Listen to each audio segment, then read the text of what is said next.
नमस्ते, मैं अविनाश हूँ और एबीपी लाइव पर आप बजट देख रहे हैं, बजट का विश्लेषण देख रहे हैं। बजट आ चुका है, निर्मला सीतारमण ने लगातार 9वीं बार बजट पेश किया है और इस बजट को पेश हुए कुछ घंटे बीत चुके हैं। आपने तमाम विश्लेषण भी देख लिए होंगे, तमाम अपने तई जो लोग बता रहे हैं इसके बारे में अच्छाई बुराई वो भी देख ली होगी। जो सत्ता पक्ष कह रहा है उनकी भी बातें सुन ली होंगी, जो विपक्ष कह रहा है उनकी भी बातें सुन ली होंगी। लेकिन अब हम वो बात करने की कोशिश कर रहे हैं जो एक पत्रकार के नज़रिए से बात करनी ज़रूरी है कि इस पूरे बजट का आखिर हासिल क्या है, और वो भी उस दौर में जब इस साल 5 राज्यों में विधानसभा के चुनाव होने हैं। और इसके लिए आज हमारे साथ बहुत ही खास मेहमान मौजूद हैं। राजेश जोशी, आपने नाम सुना होगा, वरिष्ठ पत्रकार हैं, बहुत लंबे समय से पत्रकारिता कर रहे हैं और हम जैसे पत्रकारों को इन्होंने पढ़ाया है, सिखाया है कि हम इस काबिल होकर के इस कुर्सी पर बैठे हुए हैं। तो शुक्रिया सर वक्त देने के लिए। बहुत बहुत धन्यवाद, आपने मुझे यहाँ बुलाया, मुझे वक्त दिया, ये मेरे लिए बड़ी फ़ख्र की बात है। सर मैं 3-4 घंटे से कोशिश कर रहा हूँ कोई हेडलाइन निकाल सकूँ, आप ही सुझा दीजिए। अब ये मेरे ऊपर मेरे कंधों पे वज़न आपने डाल दिया है तो मुझे ऐसा लग रहा है कि जैसे ये बहुत बड़ा बादल है, उसमें हाथ डाल के आप मुझसे कुछ सॉलिड चीज़ निकालने की गुजारिश कर रहे हैं। ये बजट ऐसा है कि इसमें कोई हेडलाइन नहीं है। ये एक तरह से बड़ा, हालांकि विपक्ष की भाषा है ये कि खोखला बजट है, लेकिन वाकई इसमें क्या हेडलाइन ढूंढेंगे आप देखिए 2-3 चीज़ों के बारे में बात करते हैं। स्पिन डॉक्टर्स जो सरकार के हैं वो तो ठीक है, अपना स्पिन देंगे और कहेंगे कि ये न भूतो न भविष्यति बजट है और इससे 2047 तक की ग्रोथ का एकदम रोड मैप बन गया है। वो तो पॉलिटिकल पार्टीज़ का हक भी है, वो करते भी हैं। लेकिन आप देखिए, किसानों के बारे में कोई बात कर रहा है, मजदूरों के बारे में कोई बात कर रहा है, कोई विजन है उनके बारे में? वो सिरे से गायब है। सोने की बात हो रही है, चांदी की बात हो रही है, स्टॉक मार्केट की बात हो रही है, ये फ्रेट कॉरिडोर की बात हो रही है, क्या बोलते हैं उसको, डेटा सेंटर की बात हो रही है, और वो जो मोबाइल फ़ोन वगैरह में ज़रूरत होता है, सेमी कंडक्टर की बात हो रही है। आप मुझे ये बताइए कि ये आज 1 फरवरी है, 12 फरवरी को इस मुल्क की सभी ट्रेड यूनियनें, एक भारतीय मजदूर संघ को छोड़ के, सब हड़ताल कर रही हैं। इतना बड़ा तबका है मजदूर का, जो असंगठित और असंगठित दोनों, इतना बड़ा तबका है, उसके बारे में सिरे से कोई चीज़ नहीं है।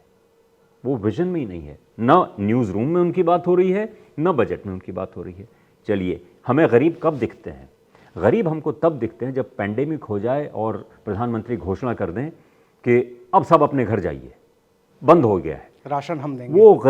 वो गरीब लोग जो है अपने सिर पे अपना बोझा उठा के सैकड़ों किलोमीटर पैदल चलते हैं, तब सड़कों पे गरीब दिखते हैं, वरना हमारी स्मृति से गायब हैं, हमारे विजन से गायब हैं। हमारे मतलब आपके और मेरे नहीं, हम तो खुद भी मजदूर हैं, हम तो खुद भी मजदूर हैं। लेकिन जो फैसला करने वाले लोग हैं, ये तो हो गए मजदूरी, संगठित और असंगठित क्षेत्र की बात। किसान देख लीजिए, कृषि क्षेत्र इतना ज़बरदस्त दबाव में है। आप ये समझिए कि इस वक्त जो प्रोजेक्शन है ना, GVA यानी ग्रॉस वैल्यू एडिशन, वो उसका प्रोजेक्शन है 0.08% की दर से बढ़ने का। इतना कम है। अब इसको समझना ज़रूरी है। आप खेती में 10 रुपया लगाते हैं मान लीजिए, तो आपको जो रिटर्न मिलता है उसमें जो वैल्यू 10 रुपये का अगर 12 रुपये मिलेगा तो 2 GVA होगा। वो बढ़ ही नहीं रहा है, वो 0.08% की दर से बढ़ रहा है, यानी किसान जितना लगा रहा है उसको उतना भी नहीं मिल रहा है। ये तो मेरा फर्स्ट हैंड एक्सपीरियंस है। अब आप भी किसानी गांव देहात से आते हैं, मैं भी गांव देहात से आता हूँ। हमको क्या बताया गया था? हमको ये बताया गया था, इस मुल्क के लोगों को बताया गया था, 2022 तक किसानों की आमदनी दुगनी हो जाएगी। आज कौन सा सन है? 2026 है, और आज ये प्रोजेक्शन है। अब ये है कि बड़ी बड़ी ये बातें हैं कि महिलाओं के लिए मातृशक्ति, उनको क्या दिया जा रहा है? क्रेडिट कार्ड दिया जा रहा है, यानी इस कार्ड से आप कर्ज लेंगी। अरे कर्ज दिया जा रहा है, उनके इनकम जनरेशन कहाँ है, एम्प्लॉयमेंट कहाँ है? इस पर कोई बात नहीं हो रही है।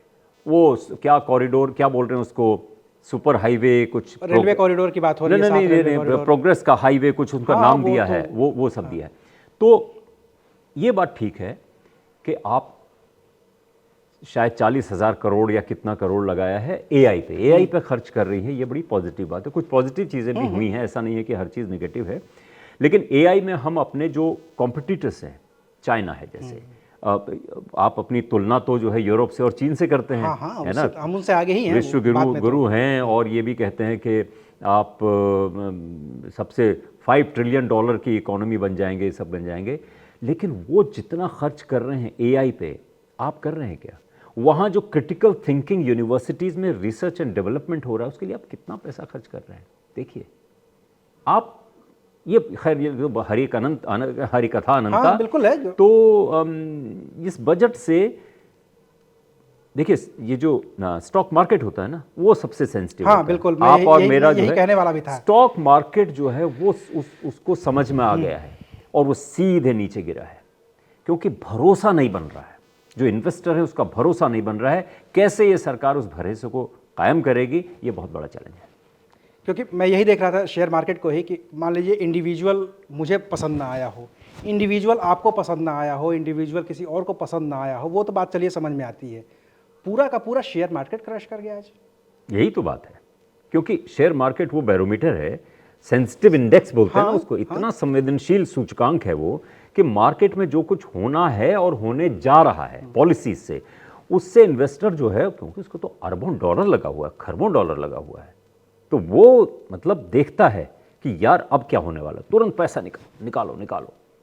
तो ये बहुत, अब ठीक है, सरकार को पॉजिटिव लाइट में दिखाने वाले लोग हैं जो कह रहे हैं नहीं सब कुछ ठीक है, सब कुछ अच्छा है। अभी मैं योगी आदित्यनाथ का एक बयान सुन रहा था टेलीविज़न पे ही, वो बोले हैं कि इंफ्रास्ट्रक्चर के लिए 12 लाख करोड़ रुपया लगाया गया है। ये बहुत अच्छी बात है, इंफ्रास्ट्रक्चर डेवलपमेंट से ही पुश होगी इकोनॉमी, और वो एक पॉजिटिव चीज़ है। इंफ्रास्ट्रक्चर बढ़ रहा है, रेलवे फ्लाइट बन रहा है।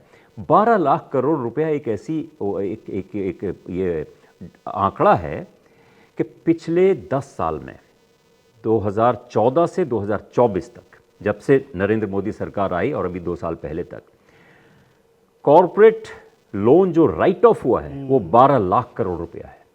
12 लाख करोड़ रुपया। अभी एक मुझे नीचे मिले थे, वो भी one of the spin doctors, उन्होंने कहा कि आप ये क्या बात कर रहे हैं, उनको माफ़ थोड़ी कर दिया गया है, वो तो रिकवरी होगी। मैंने कहा वो हमारे देहात में बोलते हैं ना, कब बाप मरे कब बैल बटे, उस तरह का है। अब क्या है, एक अच्छा सा सपना तो दिखाना है, पहले अच्छे दिन आने वाले हैं, फिर सब कुछ 2022 तक दुगनी होगी, सबको घर मिलेगा, ये होगा वो होगा। अब ये है कि 20 साल आगे तक का, अब 47 में सब कुछ हो जाएगा, 2047 तक का है। और वो खैर वो पॉलिटिकल बात एक अलग है कि अयोध्या में वो 1000 साल तक की बात कर रहे हैं। इमीडिएटली क्या मिल रहा है और उस तबके को क्या मिल रहा है जो मेहनत कश तबका है। क्योंकि वित्त मंत्री अभी कह रही हैं कि ये आम आदमी का बजट है, और इसमें जहां जिसमें कोई आम आदमी है कहाँ इसमें? छोटे किसानों को मदद मिलेगी? अरे भाई, छोटे किसान जब आंदोलन करते हैं, मिडिल या छोटे किसान, तब आप उनके रास्तों में कांटे, कील, तार बाड़ लगा देते हैं, उनको आप आतंकवादी बताते हैं, खालिस्तानी बताते हैं, उनको मतलब एक तरह से दुश्मन की कैटेगरी में डाल देते हैं। हाँ, निश्चित तौर पे हमने दिल्ली में देखा है। और फिर जब उनको ये लगता है कि ये तो उल्टा पड़ रहा है, तो वो अन्नदाता हो जाते हैं। आज मुझे लगता है कि पत्रकारों के लिए बहुत इंपॉर्टेंट है कि वो इन सब चीज़ों को हाईलाइट करें और सामने रखें। ऐसा नहीं कि सरकार जो भी कर रही है वो गलत है, ये बिल्कुल मैं नहीं मानता हूँ। सरकार ने बहुत सारी चीज़ें, जब 5 साल के लिए आपको मैंडेट मिला है तो बहुत सारी चीज़ें अच्छी भी होंगी ही होंगी, आप कर रहे हैं। लेकिन जो ओवरऑल डायरेक्शन है आपका, उसमें कुछ घराने वो अरबों डॉलर कमा रहे हैं, और जो वास्ट मेजॉरिटी है 80 करोड़ परिवार, उनको आप मुफ्त का खाना दे रहे हैं, 5 किलो का राशन दे रहे हैं, 5 किलो का राशन दे रहे हैं। ये बहुत पॉजिटिव बात नहीं है, बड़ी शर्म की बात है। इतना धन धान्य होना चाहिए इस मुल्क में। 1 अरब 40 करोड़, अब 2030 या 50 तक शायद वो 60 करोड़ हो जाएंगे।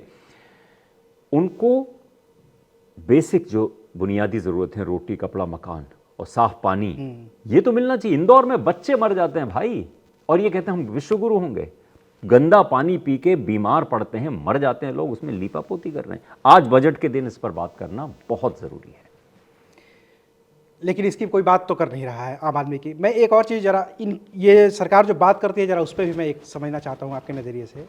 पिछली बार जब हम बजट देख रहे थे तो उस साल बिहार में चुनाव था, नवंबर के महीने में चुनाव था, फरवरी में बजट आ रहा था, और वित्त मंत्री ने बिहार की साड़ी पहन रखी थी, मधुबनी की, और अपने भाषण में कम से कम 10-12 बार जिक्र किया बिहार का, मखाना बोर्ड, किसानों के लिए ये, महिलाओं के लिए ये, मिथिला के लिए ये, अलग अलग चीज़ें हुई। इस साल 5 राज्यों में चुनाव हैं, पश्चिम बंगाल है, तमिलनाडु है, केरल है, पुडुचेरी है और असम है।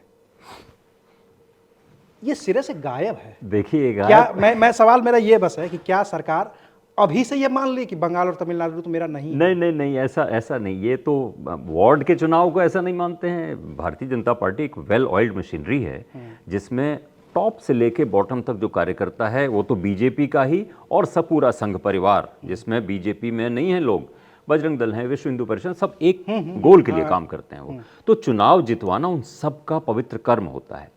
लेकिन अब आपने जो सवाल किया कि ये इन 5 राज्यों का जिक्र जो है वो क्यों वो है, अब आप देखिए प्रधानमंत्री नरेंद्र मोदी क्यों निर्मला सीतारमण को ये मौका दें कि वो इनके बारे में घोषणा कर दे।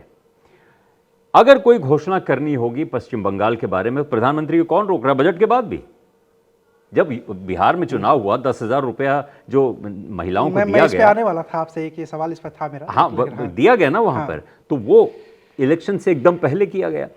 तो ये क्या है, सरप्राइज एलिमेंट बीजेपी के पास बहुत रहता है, मोदी और शाह के पास सरप्राइज एलिमेंट रहता है।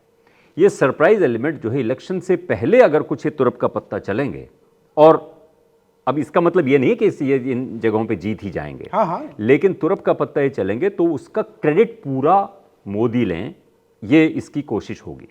ये मेरी समझ है, मेरी मान्यता है। मैं वो जो 10,000 वाली बात आपने की है, मैं उसी पर समझना चाह रहा था कि बिहार में उनकी सरकार थी नीतीश कुमार की। बिहार में ठीक है, पैसे किसी के पास हो, नीतीश कुमार के हों, केंद्र सरकार के हों, पार्टी के हों, चैनलाइज करने का एक जरिया उनके पास था, एक सरकार जिसकी योजनाओं के थ्रू वो बिहार में पैसा दिए और उसका प्रतिफल उन्हें मिला। ओके टेस्टेड फॉर्मूला ये है। हालांकि उसके और भी फैक्टर्स थे उसमें, हाँ, और तमाम फैक्टर्स थे, लेकिन एक ये ओके टेस्टेड फॉर्मूला इस तरीके से देखा जा रहा है। क्या बंगाल में कोई गुंजाइश है इस तरह के फॉर्मूले को अपनाने की? नहीं, देखिए, अगर सेंट्रल गवर्नमेंट कोई अनाउंस करती है मेजर कुछ, ठीक है ना, कि अगर वो तो अख्तियार है उसका, मेजर कुछ अनाउंस करती है और उसको इम्प्लीमेंट करने में ममता बनर्जी अड़ंगे लगाती हैं कि नहीं इम्प्लीमेंट होगा, वो पूरा साहब उसका तो कैंपेन बन जाएगा कि बंगाल के लोगों के साथ दीदी अन्याय कर रही हैं, तमिलनाडु के साथ स्टालिन अन्याय कर रहे हैं, हम तो चाहते हैं देना, लेकिन ये जो है विपक्ष के लोग नहीं करना चाहते हैं। तो देखिए, ये चेस है, ये जो खाने बने हुए हैं। आप अपने विरोधी को सिर्फ बजट की ही जो चाल है उसमें मात नहीं दे रहे हैं, आप राजनीति की चाल में भी घेर रहे हैं चारों तरफ से। तो आप इधर हिलेंगे तो हिंदुत्व आ जाएगा, उधर हिलेंगे तो जाति आ जाएगी, उधर हिलेंगे तो बजट आ जाएगा। तो आप इतना वेल ऑयल्ड, इतना सही ढंग से ये वो कर रहे हैं। मुझे तो ये लगता है कि ये यूजीसी वाला जो अभी पूरा चल रहा है, इसमें भी मोदी सरकार को मालूम है कि अपर कास्ट जो है कहीं जाने वाला नहीं है। वो मायावती को वोट देगा क्या? नहीं देगा। वो क्या मुलायम सिंह यादव, अखिलेश यादव को वोट देगा? नहीं देगा। राहुल गांधी को नहीं देगा। उनको मालूम है मरते झींकते रोते झींकते वापस तो अपर कास्ट हमारे पास आएगा। जो SC ST OBC है उसको मोबिलाइज करने के लिए ये यूजीसी के नियम बना दिए, उसके बाद सुप्रीम कोर्ट ने स्टे दे दिया। सोशल इंजीनियरिंग भी बहुत ज़्यादा एफिशिएंटली करते हैं लोग। अब कितने दिनों तक ये सफल हो पाएंगे, ये तो भविष्य के गर्भ में है। चलिए, तो हम इस बातचीत को यही ख़त्म करते हैं।